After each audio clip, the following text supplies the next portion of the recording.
heart's awaking. The first stirrings of the autumn season had just begun to brush and paint the vast landscape of Ontario in warm gold and copper hues. The air was crisp and sweet, carrying the scent of fallen leaves and morning campfires.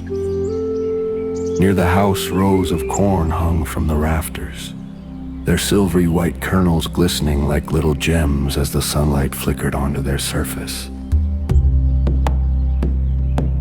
Inside, 4-year-old Jim sat cross-legged beside his grandmother. She was strong and gentle, her silver braid tied with a strip of soft leather and adorned with fine beads. Her hands moved in rhythm like the heartbeat of a drum, peeling the husks from the corn. Jim worked hard to keep up, but he couldn't keep his eyes from looking at the kindness shining in grandmother's face. The husks whispered as they came away. Swish, swish. Jim loved helping her every time she asked him to do so.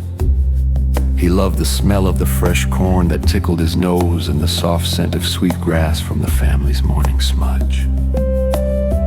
The husks felt like silk as they slipped through his fingers. Grandmother hummed an old Mohawk melody, and it warmed his heart greatly. He grinned wide as sunlight.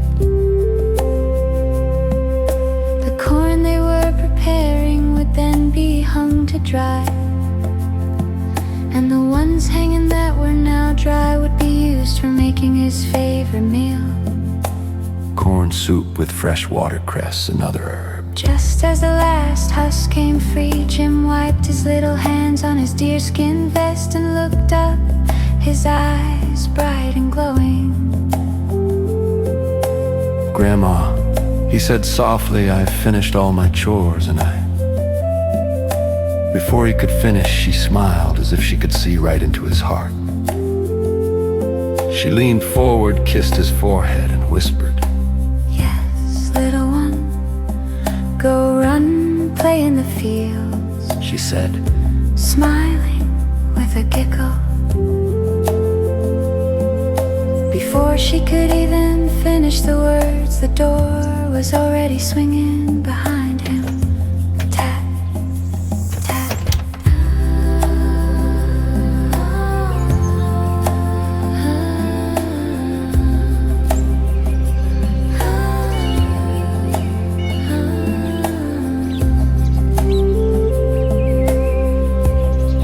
Outside, the world opened wide. The wind rustled through the tall yellow grasses that seemed to bow and sway on each side of him. The chickadee sang all around, swooping and dancing above his head, as if in a great jubilation. The sky was a deep, endless blue, stretching on, it seemed almost forever. Jim skipped barefoot through the tall grass, arms stretched wide, so that he could feel the brushing of the grasses against his open palms. The grasses whispered their sweet song. Swish, swish, swish as he passed through them. He laughed aloud. His heart felt so light and free it might just lift him up into the clouds, he felt. From the doorway, grandmother was still watching him go with a big grin. The breeze wisped a few strands of her silver hair as she smiled to herself. That boy, she murmured softly, so much love in so young a heart. She cherished watching him go. He truly loved every part of nature. The music of rustling leaves in the breeze, the golden shimmer of water, the hum of the bees, and the call of distant geese calling to each other in the sky. He often told her that when he was alone in the fields, he could feel the Creator all around him, and present in all things, in the soil beneath his feet, and the wind on his face. The land breathed around him. The was alive. Every tree and every blade of grass seemed to know a secret that he had not yet learned. The wind whispered it through the fields. Wait, little one. Something wonderful is coming.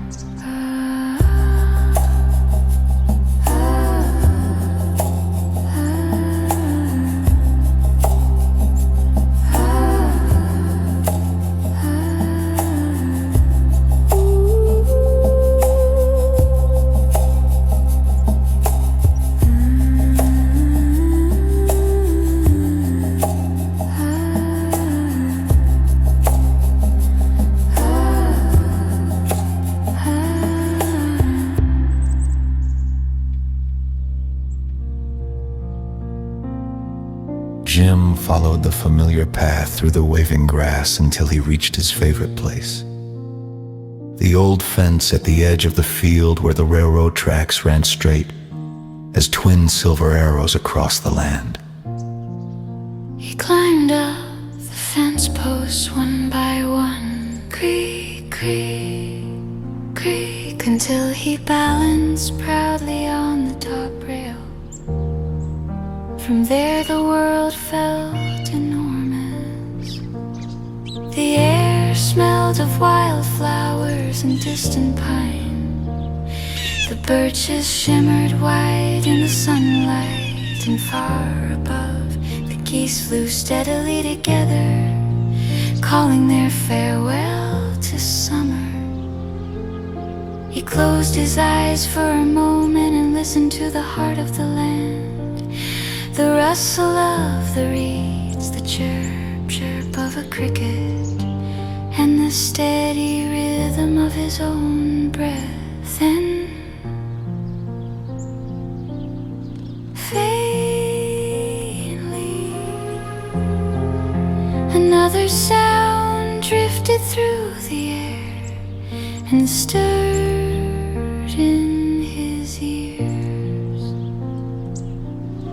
His eyes flew open, the sound came again, louder this time, and the distant sound of an approaching train whistle. Ooh. The sound was music to little Jim's ear. Across the land, the whistle calls, the heart of the boy awakens.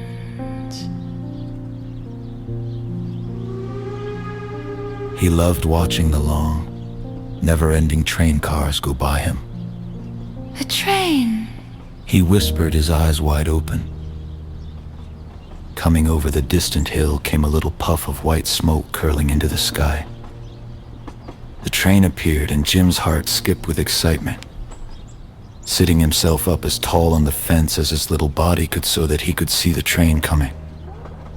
The train sounds began to get louder and louder. Then, in one bright window of the passing train cars, he beheld something that utterly captivated him. A light within the window shone, a face of peace, a smile of love, and made him feel a warm, gentle wave of love in his heart. There in the train window, the majestic figure of a man, dressed in a long, flowing white robe that seemed to catch the accents of sunlight dancing upon his garment. And the man had a radiant white headdress wrapped around his head. Jim's eyes widened and seemed suspended with awe and wonder. The man's face was so serene and seemed to radiate with love, his eyes full of great kindness.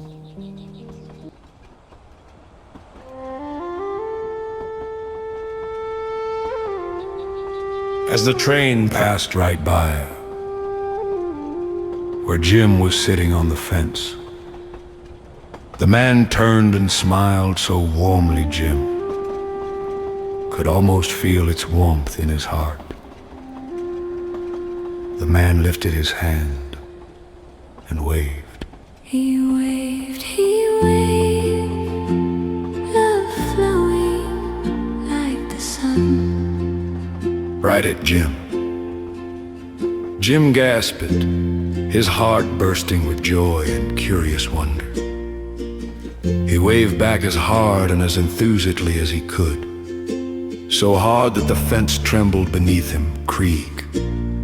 His balance wobbled, thump, and he tumbled into the tall grasses below, landing with a soft thud and a burst of giggles.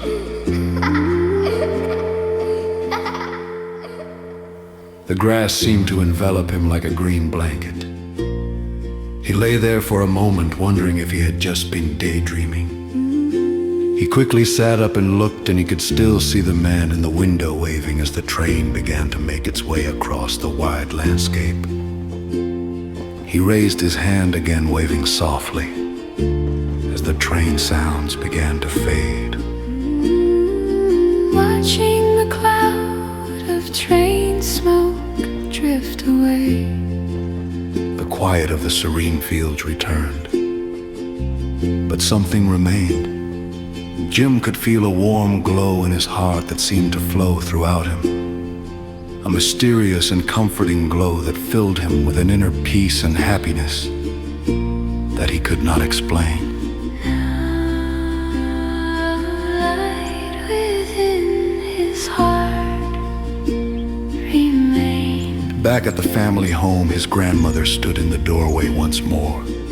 Looking out toward the field, she saw the boy running back through the grass, his arms still wide, his face shining. She felt something stir within her, an unspoken knowing that her grandson had seen something rare and beautiful that day, a light he would carry all his life. She placed her hand upon her heart and whispered, "Thanks unto the sky." She placed a hand over her heart and whispered a quiet prayer of thanks to the Creator for watching over him. He later told grandmother about this wondrous holy man he saw on the train. He did not know who the man was. He couldn't ever explain why that sweet smile and his wave always, for many, many years, lingered so vividly in his heart. In times of sadness, he would always recall the smile on that loving face. He would never forget it. But that faith, that blessed wave, the smile, the warmth, those would never fade. Only many, many years later would Jim discover that this wondrous, radiant face was that of Abdu'l Bahá, who had come all the way from the land of Persia and was passing through on his way to visit the friends in America.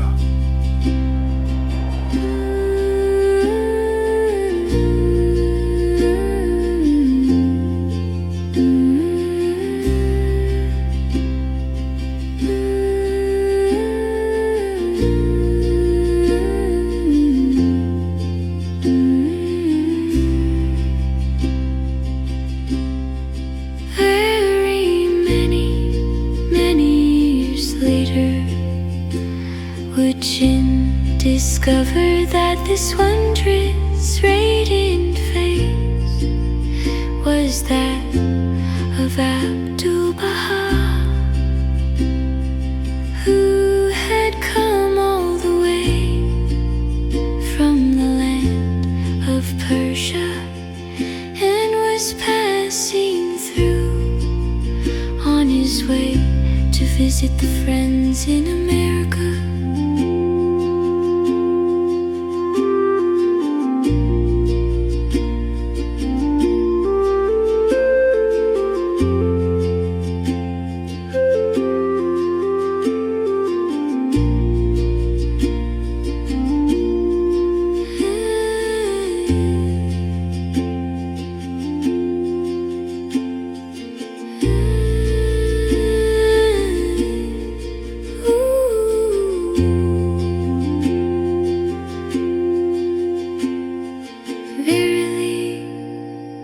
I say unto thee,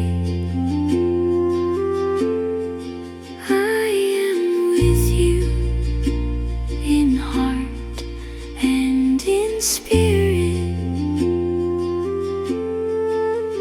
I delight in your joy, and my spirit rejoiceth in your happiness.